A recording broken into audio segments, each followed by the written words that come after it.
Hi guys, welcome back to my channel. So এটা Deepavali blog. শুভ দীপাবলি সবাইকে। একটু লেট হয়ে গেলে, একটু না অনেকটা লেট হয়ে গেছে, কারণ জগদ্ধাত্রী পুজো শেষ হয়ে গেছে আমাদের এখানে। তারপরে এই ব্লগগুলো আমি ছাড়ার সময় পেলাম। তো দেখো, এখানে হচ্ছে আমি কালী পুজোর দিনই একটু রেডি হয়েছিলাম ফটোশ্যুট করব বলে। সো রেডি হওয়ার পর তারপরে আমি হচ্ছে গিয়ে এখানে ফানুসটা আমার ফাটাতে একটু ভয় লাগছিলো, কেউ ছিল না বাড়িতে, তাই পাশের বাড়ি একটা ভাইকে দিয়ে ফানুসটা ওড়াই। ফানুসটা খুব সুন্দরভাবে উড়ে গেছে, আর আমার ফানুস ওড়াতে বেশি ভালো লাগে। আর কোনো বাজি ফাটাতে অতটা ভালো লাগে না, বাজি ফাটাতে একটু ভয়ই লাগে। তো দেখো, এখানে ফানুসটা খুব সুন্দর লাগছিলো ফানুসটা। আর এরকম অনেক ফানুস ওড়ালে না বেশ ভালো লাগে।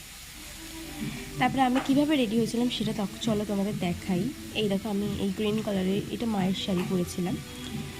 অনেক দিন ধরে ভাবছিলাম একটু ফটোশ্যুট করব, তার জন্য হচ্ছে একটু ফটোশ্যুট করার জন্য করেছি। এই শাড়িটা পরে আর বাইরে বেরোনো হয়নি, ঘরের মধ্যেই জাস্ট ছাদের মধ্যেই ছবি তোলা হয়েছে। তো ফটোগুলো তোমরা দেখে নাও, অতটা ভালো ওঠেনি ফটো তো।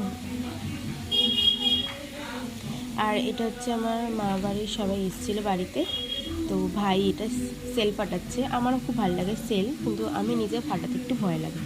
তারপরে এই সেলটা দেখো ফাটালো, কি জানি না কী সেল কীরকম হয়ে গেল। দেন হচ্ছে এইটা আমি নিজে ফানুস ওড়াচ্ছি। আমার ভয় লাগে, আবার ভালো লাগে ফানুস ওড়াতে। তো ফানুসটা উড়ে গেছে, পেস্টিসটাও বেজে গেছে না হয়তো তোমার কি ভাবতো সবাই একটু ভিডিওতে, তাই না? খুব সুন্দরভাবে ফানুসটা উড়লো, দেখো ফানুস।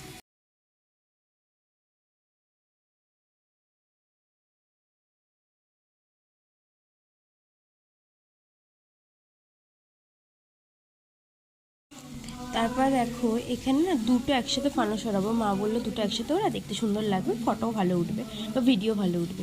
তো দুটো ফানুস ওড়াতে গিয়ে না, মানে দুটোর মধ্যে একটা ফানুস ওড়েনি, আর একটা উড়েছে। দেখো, যেটা দেখাচ্ছি তোমাদের আমি, ঠিক আছে? একটা উড়ছে ফানুসটা। তো আমাদের পাড়ায় কালী পুজো এবারে না তারাপীঠের শ্মশানের থিম হয়েছিল। তো চলো তোমাদের প্যান্ডেলটা দেখিয়ে নিই। প্যান্ডেলে দেখো, প্রথমে ঢুকেই এরকম একটা সাধু বাবা বসে পুজো করছে। এখানে ভালোই করেছিল ছোটোখাটোর মধ্যে প্যান্ডেলটা।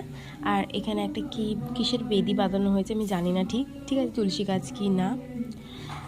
তো তারপরে এই দেখো, এই সাইডে রয়েছে চায়ের দোকান, যেরকম শ্মশানে থাকে তেমনি চায়ের দোকান। এখানে জানি না, ফুলের দোকান আছে এখানে। আর এখানে লটারির দোকানটা কি করছে আমি সেটা পার্সোনালি জানি না, লটারি কি করবে শ্মশানে। আর এখানে আছে হচ্ছে মিষ্টির দোকান, ঠিক আছে? এটা মিষ্টিগুলো আটা দিয়ে বানানো হয়েছে, ঠিক আছে? আর এই দেখো, এটা হচ্ছে আমাদের কালী মা, ছোটো কালী মা পুজো হচ্ছে, এটা উপরে হচ্ছে শ্মশান কালী।